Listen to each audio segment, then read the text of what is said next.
Okay then, so it's that time of the day where I've got to pull all the strings together and hopefully it all makes sense to you as to what we've been trying to communicate with you today. So I'm quite sure now that having listened to all the presentations, you're acutely aware that it's not just Act 36 that we have to take care of. There are many other pieces of legislation that impact the daily activities of our members and the industry partners that need to be considered. I would like now to spend a little bit of time on what has been done recently within your industry association, the mandate that this CropLife South Africa team has been given by your Executive Council to assist and to drive the compliance amongst our members to levels that we haven't seen before. A lot of these, not a lot of them, all of them have been done in order to assist our members to operate in a more sustainable manner. Back to what I said at the beginning of the day, if we want to maintain our industry going forward, we're going to have to ensure we are compliant to keep ourselves relevant with not only our members, but also our farmers, our customers, greater society, as well as government. So the first subject I'm going to cover is the Code of Conduct. Unless you have to date been filling in the annual declaration of your membership renewal and sending it back to CropLife South Africa, you are probably not aware that your CEO signs on the dotted line every time that they renew the membership of CropLife South Africa that your company, all employees and all affiliates will abide by the CropLife South Africa Code of Conduct. This is going to be strengthened. The EXCO has approved, so anybody participating in the CropLife South Africa CPD program, as an example going forward, will have to check the box to say that they have personally read the Code of Conduct, they understand the Code of Conduct, and they accept that any transgression against the Code of Conduct will result in disciplinary hearings and potential sanction. So this is approved by your EXCO. The line has been drawn in the sand by your EXCO. Compliance is no longer negotiable. It is a non-negotiable condition of membership. The second one I want to cover is continuous professional development. If you dialed in or if you attended in person the annual general meeting of your association last month, you will know that a AGM resolution was tabled making it compulsory for any person who is an employee or an affiliate of a CropLife South Africa member company who is recommending, marketing or selling an agricultural remedy, it's compulsory that you have to participate now in the CPD program. Of course, we are going to be extending further details to all of our members, but again, this is a clear indication from your elected Executive Council that we are committed to raising the levels of knowledge and the standards within our industry, again, for all the reasons we gave you at the start of the day. We have to do things differently if this industry is going to be sustainable. Frankly, I don't believe this should be looked at as a challenge. One of our speakers spoke earlier about its human nature. We should be learning more every single day. I don't see it as a bad thing that you are learning about new technologies coming into our industry. I have not had exposure to biological products. I'm going to do the CPD modules on biological products, so I know what's going on out there. So I really think this should be looked at as a personal growth opportunity for yourselves, rather than a hurdle or something that you just have to do. The CPD is also, in the long run, going to include some compulsory modules. Currently, you can acquire a CPD participant, can acquire 100% of the annual CPD points purely by using the online modules. Going forward, we are going to insist that some of the modules are compulsory. They will get chosen each year. So for example, we not decide that for the next cycle, there will be a module on Act 36 of 1947 and its new regulation that was published in August. So everything Rolene covered with you this morning could potentially be a module, and that will be compulsory. Everybody will have to do it. The year thereafter, we might choose a different piece of legislation. But it is really important, particularly for the legislation, as you've heard today, that anybody recommending and selling a ag remedy is fully aware of the impacts. We haven't spoken too much about it today, but GHS has got very strict requirements for you. And in the last couple of weeks, we've been meeting with some of our supplier members, but also our distributor members. And the questions we ask our supplier members is, have you provided a list of all the associated hazards with the use of your products down the value chain to your distributors? And 100% of them stared at us blankly. No, we haven't done that yet. We then asked the distributors, have you demanded from your suppliers the hazards associated with the products that you are buying from your suppliers, so that you in turn can be compliant with the law and tell the farmer what are the hazards associated with using said product? Again, not very positive response. So these are just small items where we have to get the message out to our members. The laws are there. We are not complying with them, and it could have ramifications for everybody. And we see CPD participation as one of the key areas to improve the way that these messages are being communicated to our membership. The old way of sending you bulk mails, the old way of asking you to nicely to come to forums that none of you do, we've got to try as many options as getting this messages across to you as we possibly can. So please view it as that. Another AGM resolution that was successfully passed by all the members was the resolution stating that it is it is a condition of membership for a registration holder company that they will supply all details of all their registered products into Agri-Intel.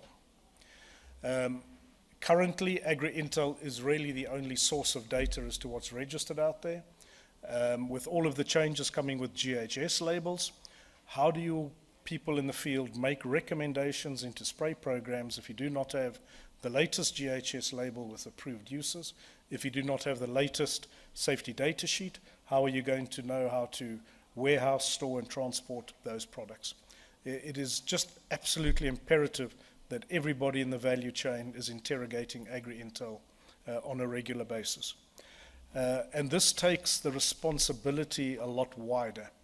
So Agri-Intel is interrogated not only by our members, also by farmers, by export groups, by supermarkets sitting in Europe that are importing produce from us.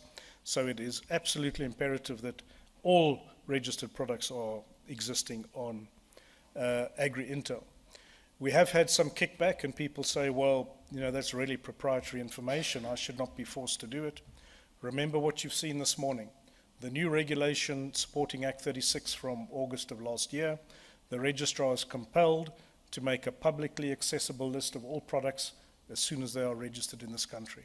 So that information is going to be public knowledge anyway, so we see no reason, and the members obviously saw no reason as well by accepting the AGM resolution that all your products, as soon as you get a stamp label, provided into Agri-Intel. Sorry, Rolene, I went the wrong way.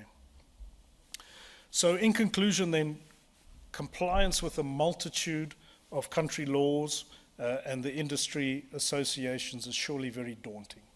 And as I said earlier, we do not expect everybody to be 100% compliant immediately. It's not going to happen. Laws change, situations change, so you're not going to hit all the boxes in one go. However, it's absolutely imperative that everybody starts. You've heard from my colleagues regarding warehousing and transportation. If inspectors come to your facilities and you cannot show any goodwill to try and comply with all these bits of legislation, you're going to be in big trouble. However, you pull out a file and you say, here's the risk assessment we've done on our warehouse. Here's my application for my poison license. If you show good faith that you are striving to be compliant as soon as you possibly can, you are going to be treated with fairness, and we are quite sure there will not be any sanction against you. So the sooner you start with this, the absolute better. Again, compliance is a non-negotiable from your industry association. It's been the right thing to do for far too long, and your executive council now recognizes the risks of that, and hence all of these changes and rules that have been coming in. The team and I are here to help you. We're here to provide the tools. We're here to provide guidance. We're here to interpret things like the crazy laws that have been looked at, particularly this afternoon, so that you don't have to spend hours and hours doing it. However, we are not here to do the work for you.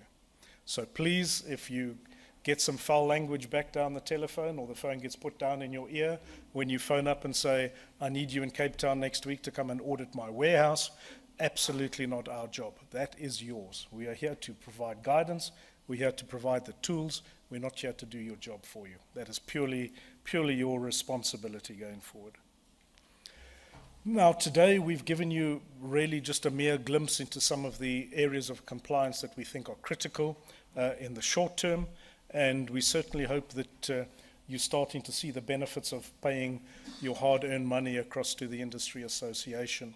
You're starting to see the services that we are providing into you. So on behalf of my entire team, you've seen the huge amount of work that has gone into preparing this roadshow, and it's always great to see so many people in the room and also online. It justifies the time and effort we've put into this, so thank you for joining us. And we look forward to the journey ahead. As I said, it's not going to be 100 compliance overnight. This is certainly, we're in this for the long haul, but let's at least all commit to doing the right thing so that we've got a sustainable industry going forward that does not incur the wrath of greater society or government. Thank you for your participation. We appreciate it.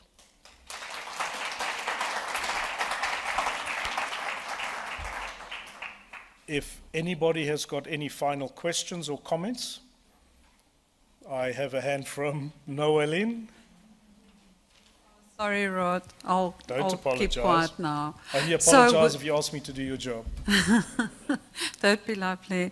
On those two resolutions that have now passed at the AGM on the Agri-Intel and CPD the participation. CPD, have we got a time frame for CPD? Are we talking about for this cycle now, or are we talking as from next cycle? We're talking the cycle that is initiated now, yes. Okay, and then on Agri-Intel, is there going to be some sort of a notification to members to make them, and also a cut-off date or something along that line? I don't believe a cut-off date because we do have the majority of information there. There are a few individual companies that are difficult, and there are a lot of member companies who it just slips their mind. And as soon as they get a reminder, they send the stuff in. So we know when, for example, there's a global gap audit, because Shana and her team will get called up and say, this product's been used on the farm I'm auditing, but the label doesn't appear on Agri-Intel. So Shana gets hold of the registration holder and it's, oh, sorry, we got it 3 weeks ago, we didn't send it to you. So again, that's why we had no problem bringing that resolution forward, because we, top of my head, 90% there. So we don't think it's a major issue. So I don't believe a cut-off is going to be necessary, but we're getting the initial roadshow out the way, and then there will be communication on both the CPD and the Agri-Intel to all members, just giving additional guidance and asking you to please start complying. Okay. And you're obviously also going to verify what the registration holder supplies versus what products they've got on their websites, because they could decide. No, what you put on your website that's your indaba. What we verify is what Shana ran through this morning. You've got the 5 sets of documents you have to provide, and the team will verify your original registration pre-GHS is now matched on GHS. Because let's be blunt, some members have tried to sneak in additional uses. Sorry for you. Yeah. Also, what does the stamped label say versus your commercial label? If they're not 100% aligned, they challenge you and say, please fix it. So the current vetting will continue, absolutely. But if you're putting false stuff on your out on social media or on your websites, that's your indaba if somebody catches you and takes you to task. Thanks. You're not paying police people there. Thanks, Rod. Anybody online got any questions? Have we still got anyone online? Great. So please, my final statement before we close for the day, if you have colleagues who you think will benefit from the content, they can either wait for the recordings to come out, or there are going to be another 4 sessions like this around the country. You saw the dates and the venues were put up earlier as you all walked in. Spread the word amongst your organizations, because I think you now understand what I said at the beginning of the day. The regulations have got something for all of your colleagues. It is not just regulatory people within your companies. It's everybody from the CEO all the way down who needs to be aware of complying with all of this for the sake of our industry and for everyone's livelihoods. Thank you for your time and participation. Travel home safely.